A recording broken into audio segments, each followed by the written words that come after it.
Yeah, all right, you ready?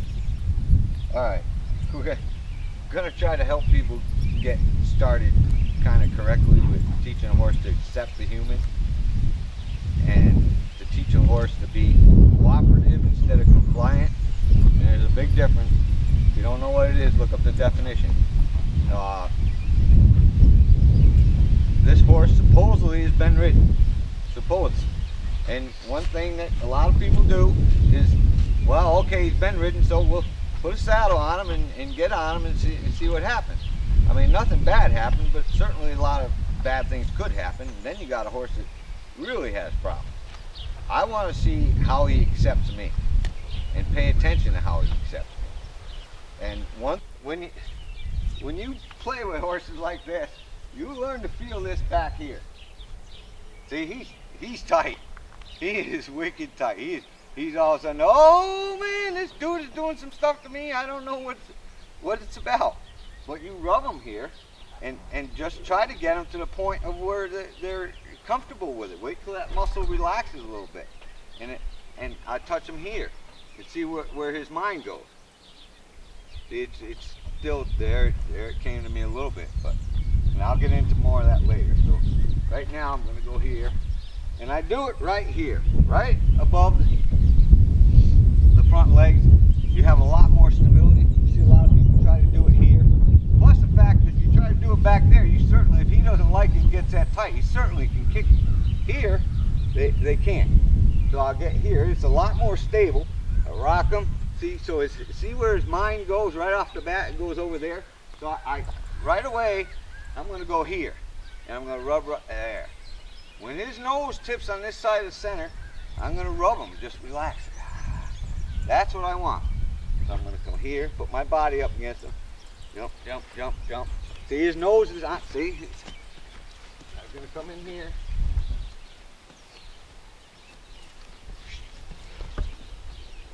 So if he gets too tight, you don't want him getting too tight and arcing his body the other way. I'll throw some energy back there.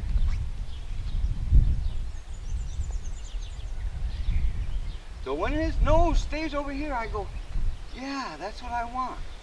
And then I go back to here, put my body up against him.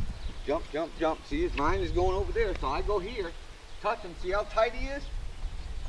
So I just keep rubbing. If it gets too tight, and he's thinking about, he gets really arced away from me, you're putting yourself in a position of probably getting kicked.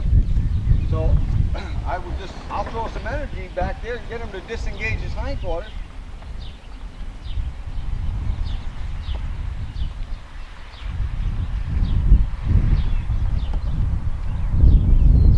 And I go back to rubbing again.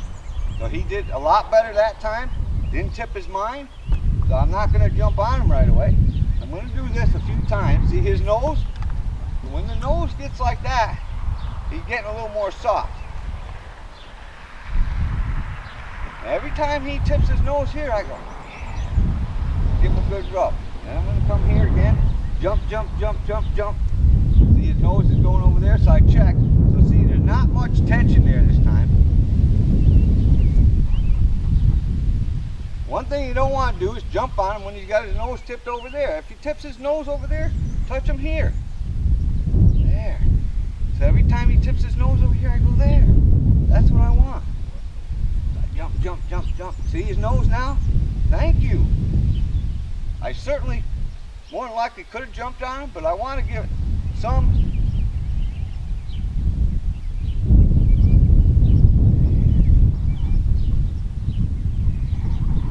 See, every time his mind is in here, I touch. And it depends on how much tension I feel. If I feel a lot of tension, I'm going to use my fingertips more. If the more he's got tension, the more I'm going to use my fingertips. I can certainly go flat-handed like this. Just ask. There. That's just a fly, but I'll take that.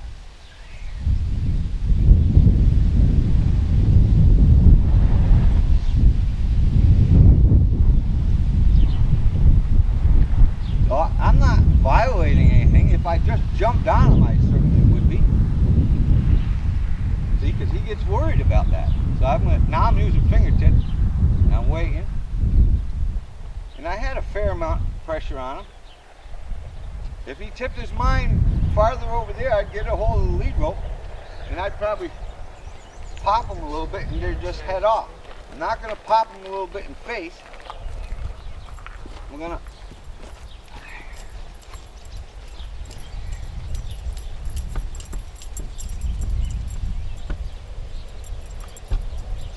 So I get him to a point where that muscle relaxes a little bit, and then I'm going to start again.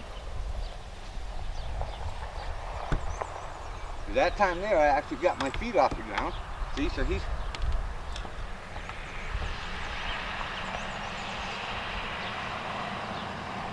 every time he tips his mind away, I'm going to do that. And if I have to, I'll back up again.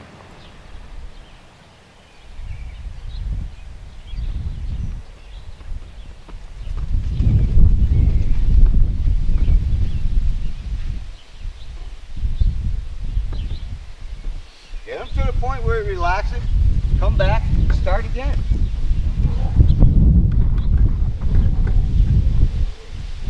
This is just paying attention to what the horse is telling you. If you don't pay attention to what he's telling you, if I have someone here hold him and keep his nose tipped over here, tie him up or something, well then you're just forcing yourself on the horse. I'm telling him, pay attention to what I'm doing.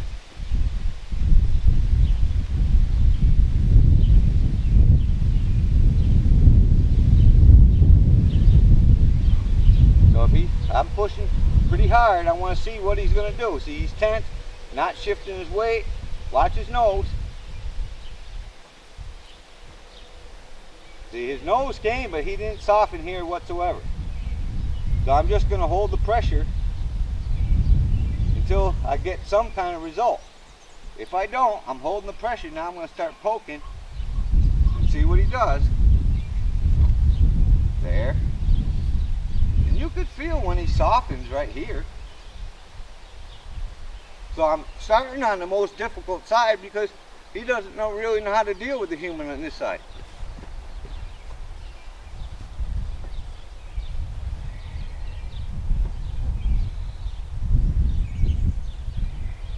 And you'll feel right away, usually, most generally, when a horse gets like that and tips it, they're getting a lot softer here. So when they give you that, you rub it, but every time he tips his mind away, you do that.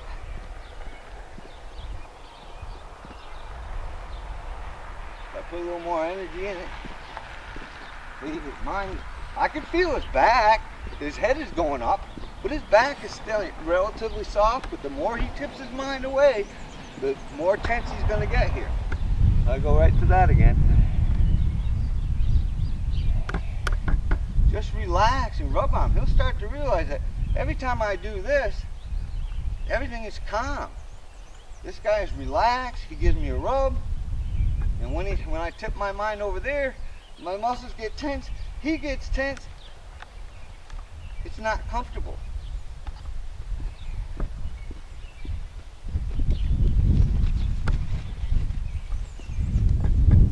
See how tense that muscle is?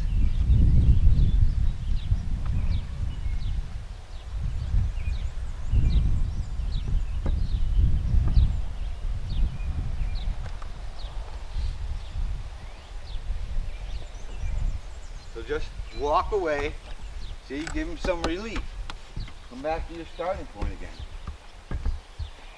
So every time I come in, I rub him in that flank area.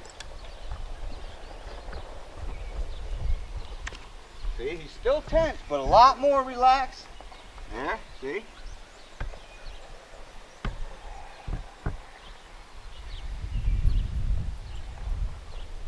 This is what you call kind of getting their permission. And a lot of people say, well, screw that. And if you're of that mentality that that horse does what I say, you really don't want to train with me, because I like cooperation. I know the difference between cooperation and compliance. So, I mean, I have 6 horses home, 5 of which I ride. And at any given point in time, I can go out and get any one of those horses and have a decent ride because I have cooperation. So many people worry about it. Well, he hasn't been ridden in 9 months since last summer or last spring or whatever. I don't care. But that's what you have to worry about when you have compliance. Because the horse goes, well, screw that. And then you deal with some kind of, people go out there lunging. 10 years later, they got the same horse, and every time comes springtime, they got to lunge that horse because they're not sure what he's going to do.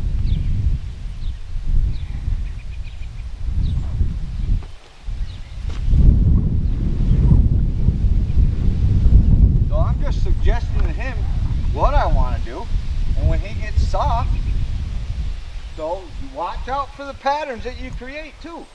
If he keeps backing up, that's not something I want. That's just something he started to do because he goes, every time that dude goes over there, he jumps on me. So if I keep doing that, he'll get into this pattern of starting to back up.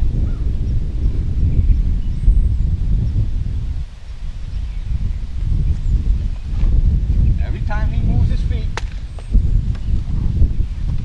So if he gets to the point of not paying attention, I'll step my energy up a little bit. So you play with the energy. Don't make it a negative thing. Just a positive thing, so that when my energy is good, so he's backing up, I'm going to ask him to come forward. Because that gets to be a real bad habit.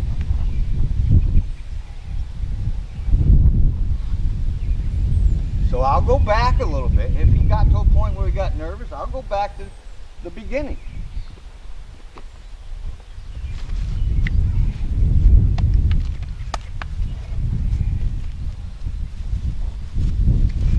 See, so I move a little bit faster, and then when I get here, I go slow. So they recognize the fact. You can't get frustrated about it. You can't get mean or mad. But watch the pattern. See, that's not a good thing. So step them forward. If you just stop the pattern, you're not fixing anything. So if you just say, whoa, and tell them to stop, you haven't fixed anything.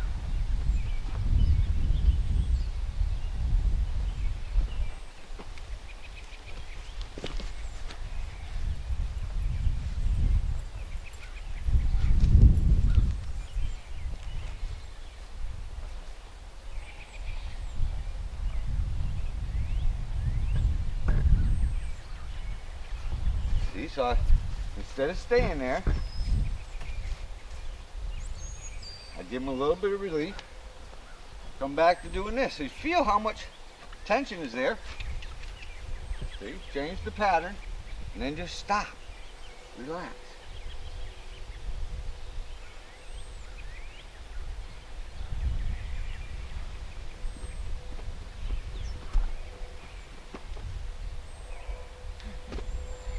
Go back to this.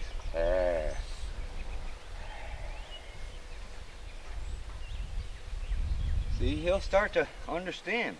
And that's all it really is developing an understanding. Instead of saying, I'm going to put you in here and I'm going to train you. Let's get an understanding here. Where's a good place to be and where's not such a good place to be. So I feel the weight shift. So when it's incorrect, I make them a little bit more uncomfortable and let him understand the difference, where he finds comfort and where he doesn't. So if he does that, I do this. I play a little game with him. You put your mind over there and I'm going to go back there.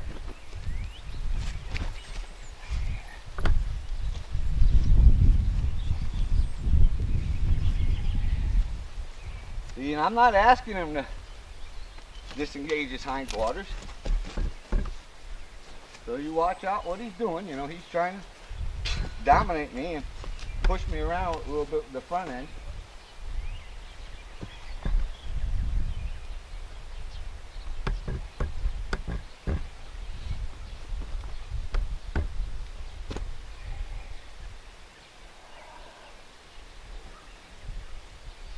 we were trying to do this early in the morning so that the flies weren't going to be too bad. But see, the more I jump, see, he tips his mind over there.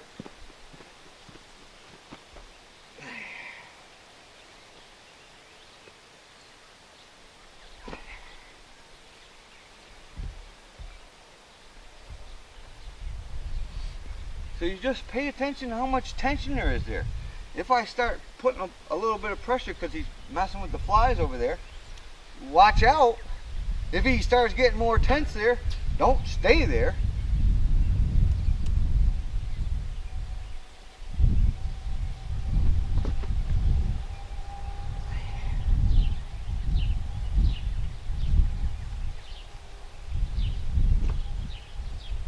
So I allow him to move his feet a little bit, as long as it's just a little bit and he's not in a panic. Part of it is understanding what a horse's body feels like when they're in a panic, and when it is when they just kind of say, I need to move my feet a little bit. That's fine. Move your feet a little bit. If it's in a panic, I get the hell off.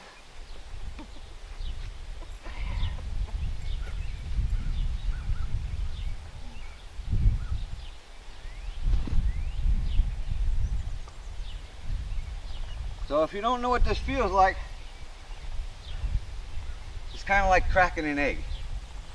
You know, if you ever sit in a chair and have someone do that, put their hands over your head and just let it flow over you, it almost feels like there's an egg flowing on you. That's what your touch wants to be like. So when I slide off, I go, allow that. See, when you get that, things are getting way, way better. And that's all I would really do with him, other than the fact that I'm going to take the halter off him, because this guy has learned to get hard to catch. So I put him in this kind of a pen for a simple reason, that if he doesn't catch, I certainly can use this pen to teach him to catch. So I take the halter off because if you have cooperation, I'm not saying I do, but I certainly have an understanding. So I want to see what he thinks of me now if I go on this side, because I don't have anything on. So whatever you can accomplish with a halter and lead rope on, you should be able to accomplish it with it off. I'm not saying right off, but eventually, yes.